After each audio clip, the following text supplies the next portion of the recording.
Hi, my name is Linda Wimmer, and I'm from Morris County, New Jersey, and I was diagnosed with idiopathic pulmonary arterial hypertension in 2014. I knew something was wrong years before. It took me about 2.5 years, if not longer, to get diagnosed. I found out a lot of other things about my body, but not exactly what my diagnosis was.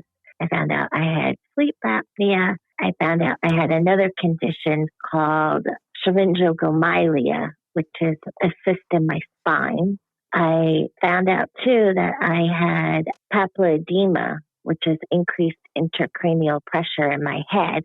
Found out other things, and all these things that were happening, I'm like, oh, that's the cause of my shortness of breath, and it wasn't. I started with shortness of breath, feeling very, very fatigued. I had chest pressure, swollen legs, pitting edema. I used to exercise a lot, and I felt like the more I was exercising, the less I could do, whereas prior, I could exercise a lot and then do more. And then simple things just became difficult, like climbing the stairs. I was out of breath. I would be talking to people and they'll be like, why are you so out of breath? I'm like, I'm out of breath. I didn't even realize it. I had worked in healthcare, so I was aware of certain things that were going on. And I had researched a lot of things myself, and I was narrowing down my diagnosis on my own, too. I became very, very frustrated because I felt when I went to the doctor, sometimes they weren't really listening to me, or I didn't feel believed what was going on. And even after, it was actually on a Christmas day, I was feeling horrible. The night before, which was Christmas Eve, I was up late trying to get everything ready for Christmas, trying to do everything. And my whole family was over. And I was trying so hard just to survive. I couldn't breathe. I didn't want to eat. I was so filled with fluid. I couldn't urinate, couldn't do anything. I just was like, I just have to make it through today. I just have to make it through today.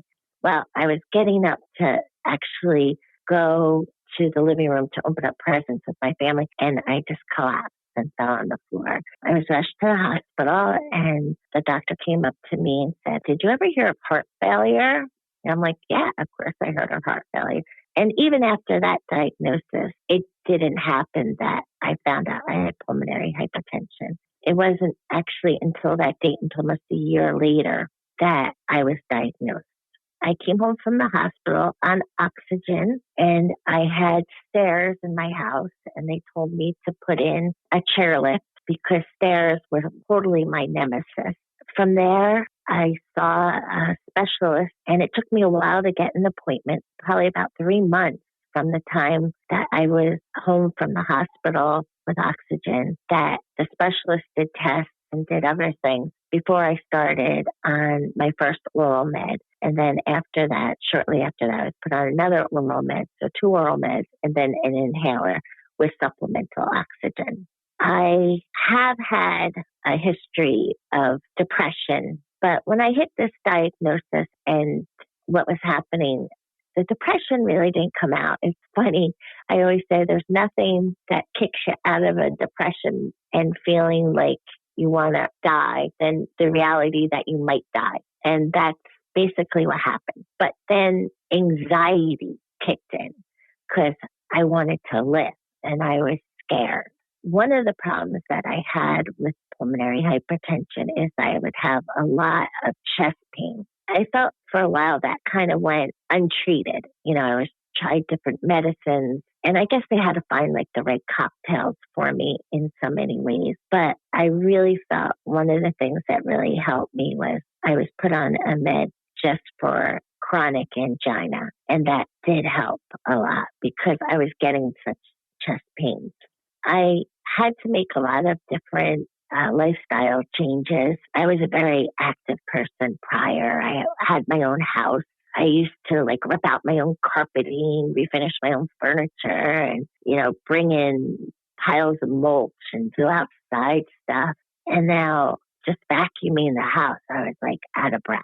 It was hard. How I cope now with it is that I do little things at a time. And the thing that is probably the most difficult is I have little patience sometimes with myself. And it's like I want to get something done, and that's not going to happen as soon as I would like it to happen. And I have got to kind of sit down and learn from it and have more patience. I have a lot of patience with people and animals and things like that, but I don't always have patience with myself. Another thing, in my life prior, I was a caregiver. So I'm not really happy or comfortable having people take care of me. I feel sometimes a burden, and that really kind of weighs on me. I don't want to be a burden. I want to be totally independent. I'm very lucky. I have a family that is supportive, but then again, they do also have their own lives, and I want to make sure that I don't put too much stress on them. I have very good friends that are supportive, but no one really understands what is going on, I think, as much as another person that has a chronic disease or kind of a similar disease. And one of the things that I found most helpful was the support group. And then early on, I went to a conference, and that was just like the best thing ever, to meet so many people. And then, they might be far away because the conference is for everybody, wherever, regardless of where they live. And you go and you meet people and you talk to them, and everyone has their own story. But you can also stay in contact with them through Facebook or other ways, or texting or whatever. Like, it's like, feels like a big, huge, warm hug. And you understand that the daily stresses that they have, because you're feeling them too. What other things that I had to do in my life that have changed too is, of course, the diet of no salt and trying to eat healthier. I really have to admit I could be a better patient. I feel bad sometimes when I go to the doctor. I hate to even let him down sometimes, because sometimes I feel like I'm letting myself down. For some reason, I feel worse that I'm letting the doctor down than I even do about myself, which is so messed up, but it's the truth. I don't always put myself first in that way, and I'm working on that, and working on being a better patient and taking better care of myself and trying to do the things that I know are right. It's just a daily struggle. Sometimes I eat out of frustration, which is really bad. I stress eat. Whereas before, maybe I would go to the gym, I don't feel like I get out as much as I used. Like, I definitely don't get out as much as I used to do things. So I feel sometimes a little stuck in that way. And that has to do with just feeling fatigued or feeling not so great sometimes. If anyone has any feelings about whatever is going on with their body, and they know something is not right, regardless of what it is, if it's something with breathing or something with their heart or something, that they continually go and go and go and go until they find the answer. And it's so important, especially with pulmonary hypertension, to get diagnosed, because it's a progressive disease. And the sooner you start treatment, the slower, hopefully, the progression will be. It will also help you feel better. But it's so important, because there was times in the beginning I just wanted to give up. Actually, at one point, I said to my family, if I should die, just make sure you send me and get a really good autopsy, because that's how I felt like I was going to die, and I was not going to know what was going on, but I knew something was so wrong.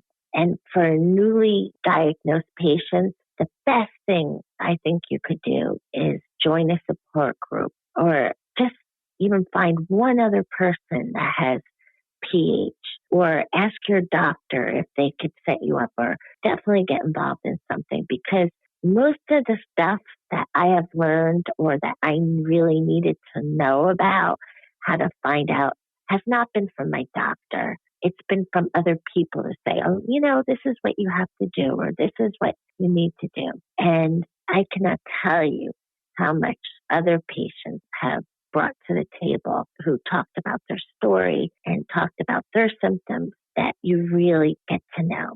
As of right now, I am doing okay. I'm taking it day by day. I take it day by day.